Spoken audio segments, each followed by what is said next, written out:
By the way, on that college football conversation, let me just mention it this way. Use a specific example because I'm trying to get ahead of these debates in November and December of how and we're establishing or trying to show you and establish why the SEC teams are playing a different sport, essentially, against different competition the rest of the way. A&M's an example. Because, again, I'm not arguing that Texas Tech, Indiana, Ohio State, those teams, yes, in Miami, they should be in. I'm not saying they shouldn't be in the 12-team playoff.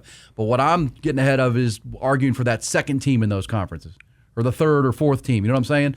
Don't even mess with it. But because, again, it's totally a different it's an apples to oranges comparison when it comes to who's playing who and the teams you have to beat to get there.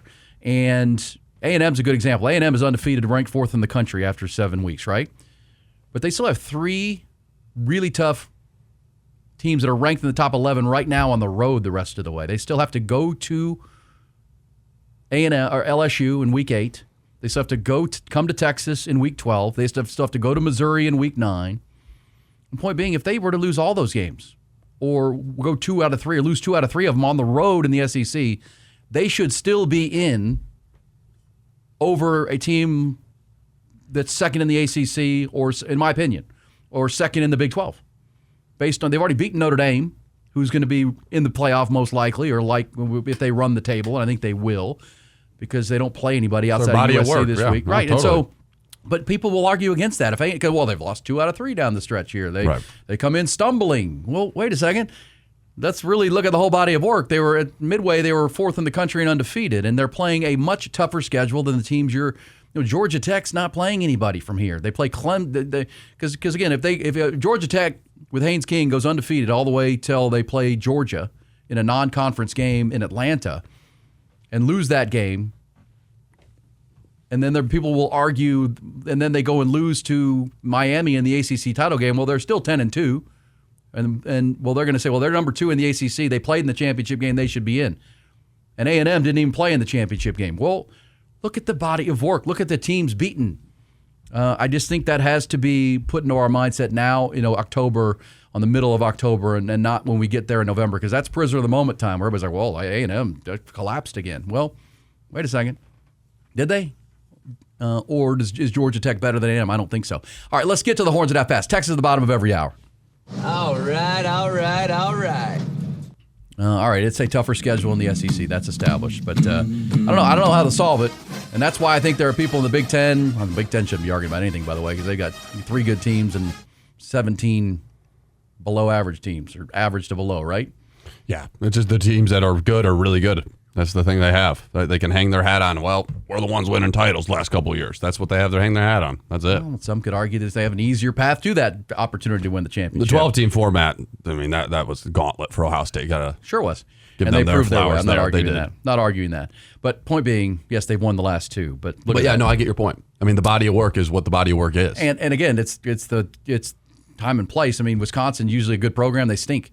And Nebraska's not up. Penn State's down. I mean, and Indiana has replaced one of those as a heavyweight. Top 25, number 25, Nebraska. Don't believe in them? No. Matt Rule's probably jumping to Penn State as soon as they offer it to him. No, 100%. Once Marcus Freeman says no thanks, they're going to have to turn to Matt Rule. And Kirk Cignetti if he says no thanks. Yeah, I think he will. All right, as for the Longhorns, Jarrett Gibson and Mason, I keep committing Mason Shipley. Will Stone. Not Mason Shipley, please. Will Stone have announced that they are departing the program. And as we said, why would they do this middle of the season? It's just it's about saving a year of eligibility. Yep. It's about they want to move on to a new place Haven't with played the player in 4 empowerment. They've not played enough to count for a full season. Right. And that will give them extra year of eligibility come portal time. They can't enter the portal until January 2nd when the portal does open, but they can leave the team. And Sark would probably want guys who are planning to not be here to go ahead and go. Yeah. I'm sure there's been conversations. Now, the Jarrett Gibson thing is interesting in that he has left the program altogether. He gone, which that's odd. Why not stay, finish school? Sark would have let you work out with the team, and you just can't travel with the team. You can't practice. You're not on the team anymore. But you can still get your grades, get your school. Stay eligible for the next place, make your NIL dollars. That kind of stuff, right? Right. But clearly something's up, and I wonder. Remember, he's from Gainesville, Florida. Texas played in Gainesville 2 weeks ago. I don't know if he went home and got homesick and started listening to the family and his friends and, you need to come back to Florida. Who knows? And then in that game against Florida, it's not lost on anyone that he didn't get a single carry. And Trey Wise, they didn't have the ball a lot in that game, and they couldn't run the ball with anybody, but he didn't get a carry. And I'm sure that was bothersome to him, that he went back home in front of his friends and family and didn't, from that area, had been committed to Florida at one point. We talked about Jarek maybe being the guy that, pick to click kind of thing. Could he have a big game back home? He had the 100-yard game against Florida as a freshman here in Austin, and so now he's left the program. And again, it's a personal decision. I'm not going to criticize the young guy for it. I understand why he's doing it. He can hit the open market essentially come January, and I think he's a pretty good running back. He was a high four-star player coming out of IMG Academy. He'll have suitors. And the Longhorns will be fine at running back, as provided C.J. Baxter gets back, and C.J. might be back this week for the Kentucky game. If not that, the Longhorns are hopeful that for sure C.J. will be back by the Vanderbilt game, their next home game on November 1st. But here's the other part for Jarek Gibson in my mind. He's been beaten out, from what I've been told, from behind the scenes by the freshman James Simon. That if Trey Wisner couldn't have carried the workload like he did last week, if they were going to another running back, because they're working with James Simon to get his pass protection improved, because right now he's probably their best naturally true runner for their system. Like, this guy is a really good running back. And not that Jarek's not, but it's his style, the way his natural ability. And we always say about running backs, Noah, you can turn on the tape and watch a really good one in high school pretty quick. This guy's just a natural running back. Like, just give him the ball and let him go. You just saw it when those early games. So, if you're Jarek Gibson, you're like, okay, I'm a sophomore. Here's this freshman that's gone past me on the depth chart. And I don't know if Sark does this and his position staff, but I know my buddy Rod Babers, when he was playing at Texas back in the early 2000s, late 90s, early 2000s, said Dwayne Aquina, you would come into your positional group room and you would sit first row, second row, third row. You'd sit in the order that you are on the depth chart. And that would change during the year. So if you've fallen behind and it was all mental, it was like, hey, man, now you were number 2, now you're number 3 because you're not practicing as much or doing as well and this kind of stuff.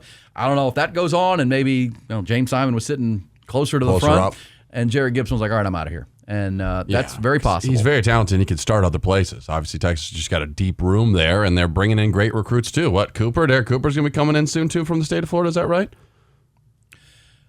Derek Cooper, he was at the Cotton Bowl. Now, we had Jerry Hamilton yesterday reminded us that he was there watching that game. I'm just saying, Texas is not going to be hurting a running back. Now, right. But now if and Jarek Gibson can go play elsewhere. Is it possible that this becomes a problem this year if Trey Wisner re-injures and C.J. Baxter doesn't get healthy, and now you're down to a freshman running back and Christian Clark? Sure.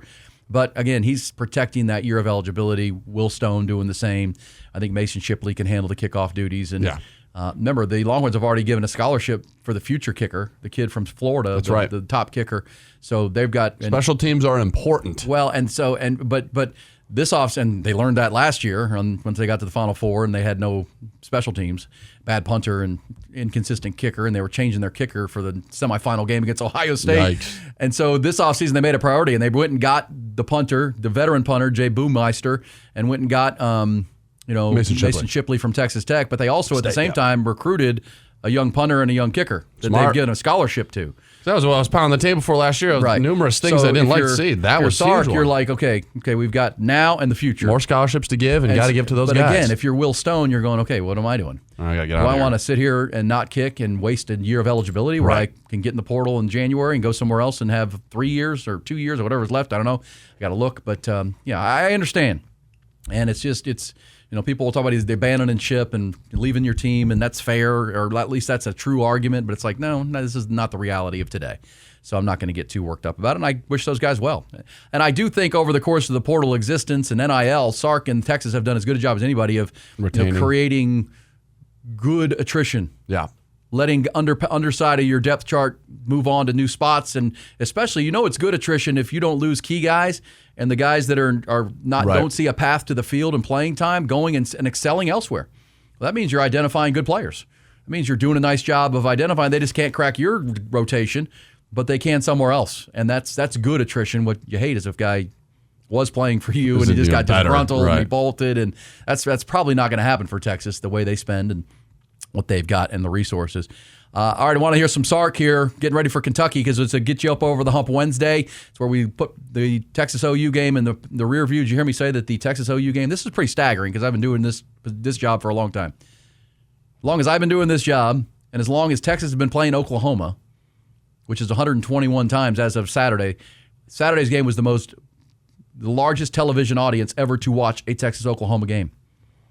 Think about that for all the years when it was a huge game, a standalone, Texas-Oklahoma 70s, 80s, and now, that's the most watched, over 9 million. They peaked at 9.3 million viewers on Saturday for that game. It was the most watched game of last weekend and the most watched Red River game ever by TV audience. Very cool.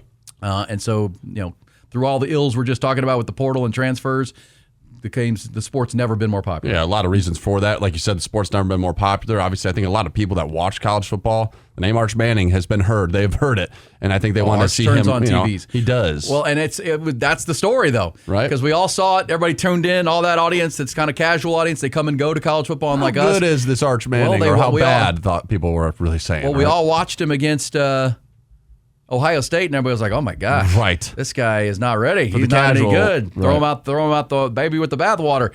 And now you come back 6 weeks later, and he's like, "Oh, okay, that's a different quarterback. That's a guy that has matured and gone through the ringer of adversity and getting in his own head and the mental side of it.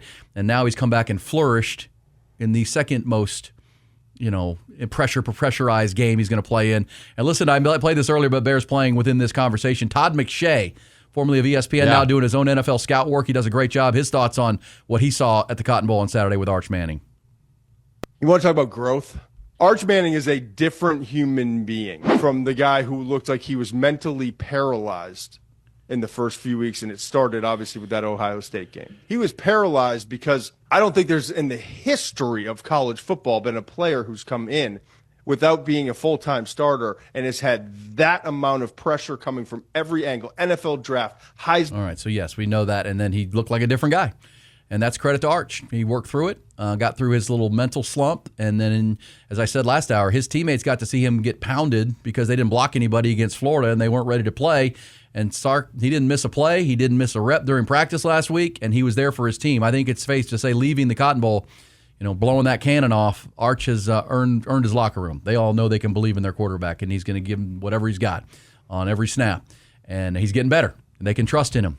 He led them to that win. The numbers weren't gaudy, as we know, but very effective. They're growing before our eyes, like we've said all week. He did whatever the game required him to do for them to win that football game. Let's hear from Sark. What's going to be required to win the Kentucky game? A game where the record won't be remember, Florida was a 1-3 team. You can't look at record. You got to look at tape, look at the team. Here's what Sark has seen from Mark Stoops and his Wildcats. The Kentucky Wildcats, Mark Stoops, ton of respect for Coach Stoops and the job that he's done, not only at Kentucky for 13 years, but his job as a defensive coordinator at Arizona with his brother Mike. I've gone against these guys for a long time. They've got a real style in how they want to play the game. They want to play great defense. They want to minimize the explosive plays. They want to run the football and then create explosives off of the run game. And they do a very good job of that. They've played very good defense all year. They run the football really well. And as we know, playing on the road in the SEC at night, it's going to be a tough environment. And so we've got to buckle up. We got to be ready to go. This is a tough challenge. The one SEC home game they've had, I believe, was Ole Miss at home, and that was a one-score game down to the end, and they're a top 5 team in the country. So we know we got to work cut out for us. Ton of respect for that program, but we got to be focused on us. We got to be enamored with us and what we need to do to get ourselves prepared to play. All right, 6 o'clock Saturday night in bourbon country, horse racing country, Lexington. Bluegrass State. And as I said, one of the more beautiful parts of our country. There are a lot of them, but that's a pretty place if you've never been to Lexington. Take a drive. Underrated. Big time. And I said the Bluegrass Parkway, one of the most beautiful drives you'll take coming out of Tennessee up in through Kentucky, and you just kind of, it's so, and the money. You smell it. It's wealth. It's racehorse farm after racehorse farm. It's unbelievable to see. It's stunning. I mean, it really is. It's like, oh my gosh, look at these horses, these racehorses, these thoroughbreds live better than I do. I mean, they are so taken care of. They might have higher net worth than all of us. Well, here. Yeah, they're worth more than I am. I mean, put all my bones together, I don't get like a hoof out of that thing.